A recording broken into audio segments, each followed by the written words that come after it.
everyone, it's Yuri here from Oracle Red Bull Racing Esports, and today we're here for another track guide on iRacing Week 3, and it's a fan favorite, it's GT3 around Spa. We're driving it in a Lambo. Let's have a look how this looks like. Some interesting lines you can take now with the new GT3 cars. Where do we drive? Where do we brake? Let's find out in the video. Alright, so here we are starting the lap. As always, Spa is going to be a very interesting league. Usually very popular. Good racing. Going to be important to get that one lap good in, but also be consistent around other cars. Have a look like how that one lap looks like. We are starting the lap. Then one will go down all the way to first gear.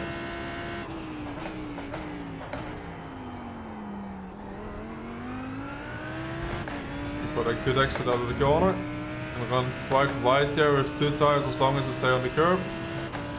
And we get to Eau Rouge, which is kind of a no corner in this car now. Could be easily flat out. Depending on how much wing you run, the rear might get a bit feisty here. Running all the way back straight up to Le Com. Going to be looking to enter Le Com on the left curb. Like just after the curb. Keep the flow up here. Make sure to lift nice and early before you start rotating, so the car's nice and pointy. Sell a really difficult corner. Patient on the brakes, patient on the throttle. Get up to no name. Try to carry the speed here. Run the way all the way wide. Go on. Try to brake on the curb, carry the entry speed. Make sure to not overload the right front here, very easy to do. Go away to the left again. Make sure you don't apex the first right-hander too early, so you come out nice in the middle of the track. Then keep the speed up. Start level 1, focus all on the exit here. Level 2, easy flat. Again, depending on how much wing you're running, the rear might get feisty there.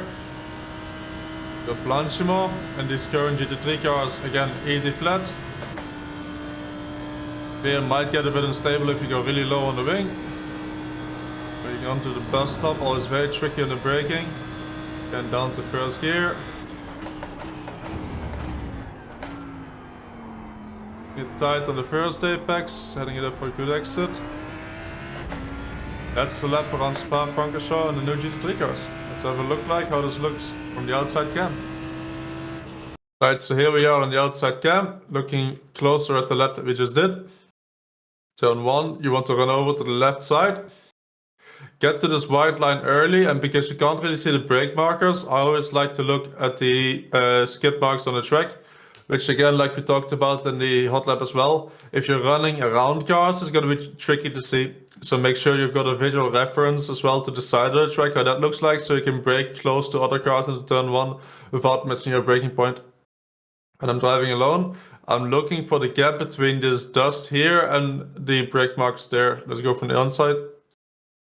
So in between this and this, I start braking for turn 1 on full fuel. That depends a bit on your run. On qualifying, you might be able to brake a bit later. If you got a bit of draft, you might be forced to brake a bit earlier. Then stay to the left a long time and try to apex turn 1 late. So we're staying to the left a long time. We don't try to creep to the apex and brake straight to the apex.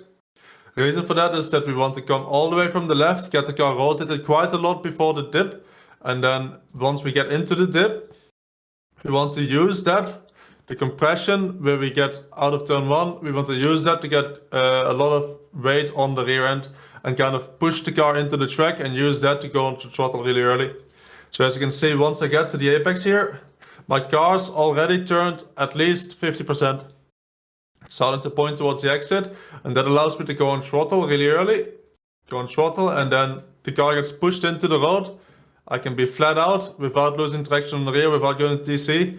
And what that gives me is a really good exit. And we need that good exit because the run from here all the way up the hill in the Com, so all the way up there, is completely flat. So any speed we carry out of turn 1 is speed we can carry down the straight, and his delta time we're gonna gain. Again, our rouge is just easy flat. Make sure to be smooth on your steering inputs there. Now we run all the way up to camel straight to Le Com. And Le Com is all about keeping the balance in the car while keeping the speed of the car up. Like usual at Spa, there's two ways you can do the braking. One way is to follow this white line and brake in a straight line next to the white line. This allows you to brake a slight bit later into the corner because you're braking in a straight line. Or you can run a bit from the inside of the track and brake onto the curb on the left side. That forces you to do a bit of a turn already before you get towards the apex.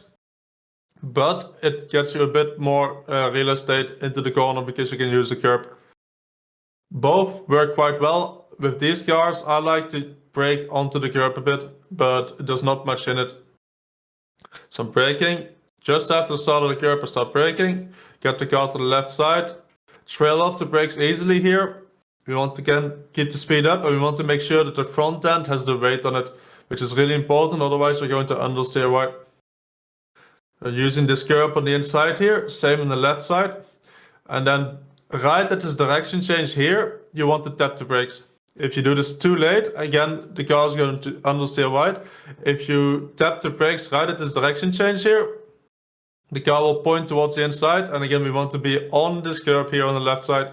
Want to keep it tight, exit around the middle of the track. So you see my left side tires stay on this side of the left side of the track.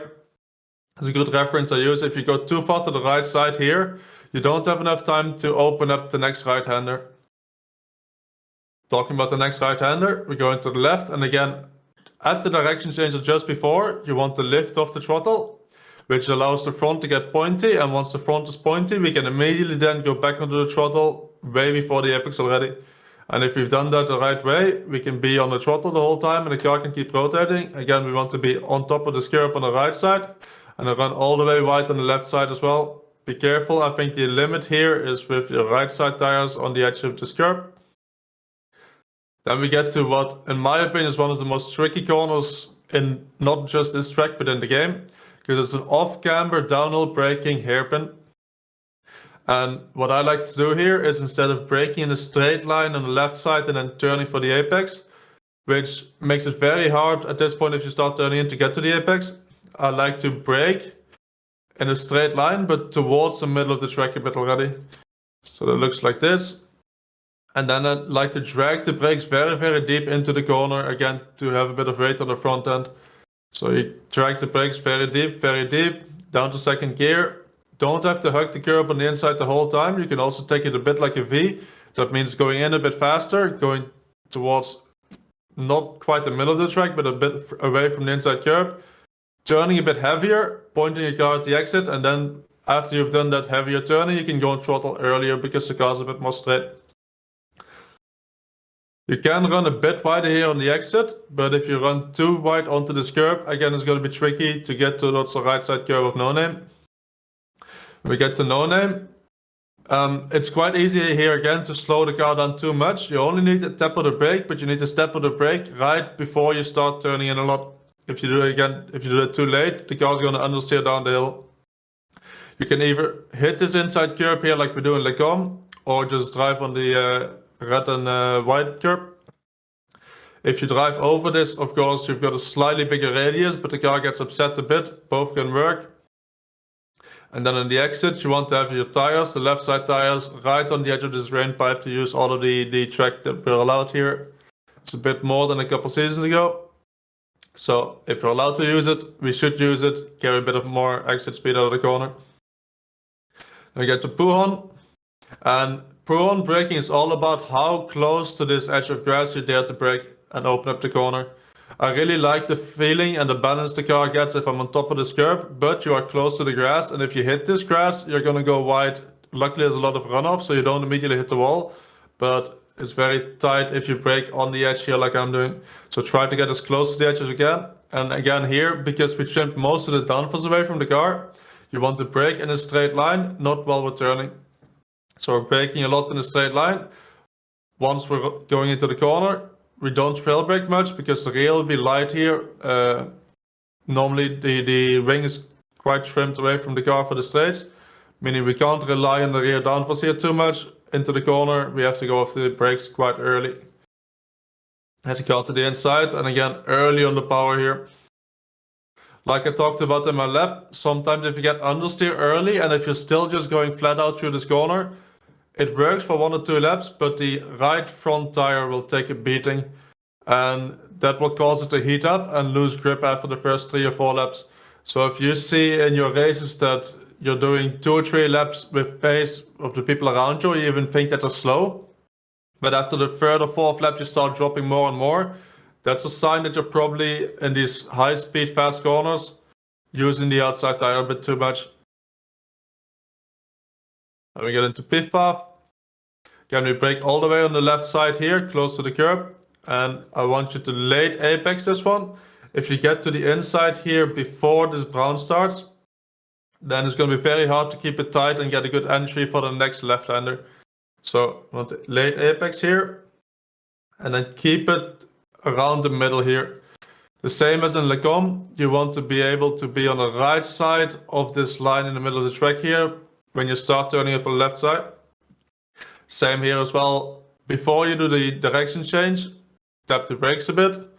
What that does is it points the car to the inside, and then you can either take this brown curb or run on the white and red curb. Don't run too wide in the exit here, really easy to get an off track. Again, left side tires on the left side of this drain pipe. And now we get the Stavolo 1. Just as Spoon, we want to brake on top of this curb as close to the grass as you dare.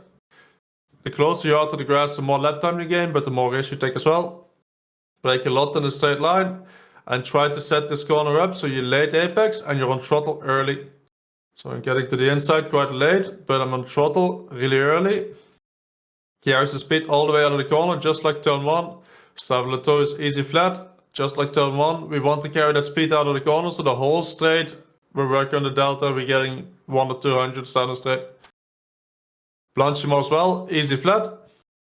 Just want to be light on the wheel in case you're not running a lot of rear ring. And then we get to the bus stop. Bus stop always tricky as well. What I find the most tricky about the bus stop is that it's very hard to get a reference on where you should brake. So what I'm normally using is this patch of dirt on the road here. And I'm braking just as I hit this patch. And what you can also use is this white line, but the white line is just a bit before I start braking. You can use the 150, but again, it's quite far away from the track and it's hard to see in my peripheral vision where this 150 is exactly to hit it consistently.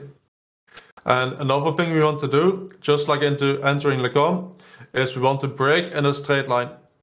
That means that when I'm braking here, I'm braking in a straight line towards this curb on the outside. If you want to brake next to the white line and not use this curb at all, you have to enter a bit further from the left. Make sure that when you're running out of Blanchimont here, you're not hugging the inside, because then your angle into the bus stop will be very tight. You won't be able to carry that much speed. So we're braking most in the straight line, taking a bit of the curb on the left side if you want to, and then down to first gear, hit the first apex. And same like we talked about before, you want to keep the first apex tight, tap the brakes before the direction change, and try to set up for a good exit also in the bus stop. If you exit the first right-hander too wide here, you get towards the inside. Not only will you have a really tight corner, but as you can see, if you do your turning here, you're quite far down a hole. And if you're on the bottom of that hole and then need to start accelerating, you're not going to be able to carry the same speed as you would starting from here, then going downhill and then uphill again. So we're doing the turning here, and then we're using this elevation with the throttle to already start accelerating and carry a good exit out of the corner. Left side tires again close to the drain pipe here, and that's a lap around Spa and the new GT3 cars. So there we are, another track guide. Hope you guys learned something. Very nice track to drive, but especially nice track to race. And I wish you all very good luck in the races you do this week. If you want to watch more videos like this, make sure to subscribe to the channel, and we'll see you in the next one.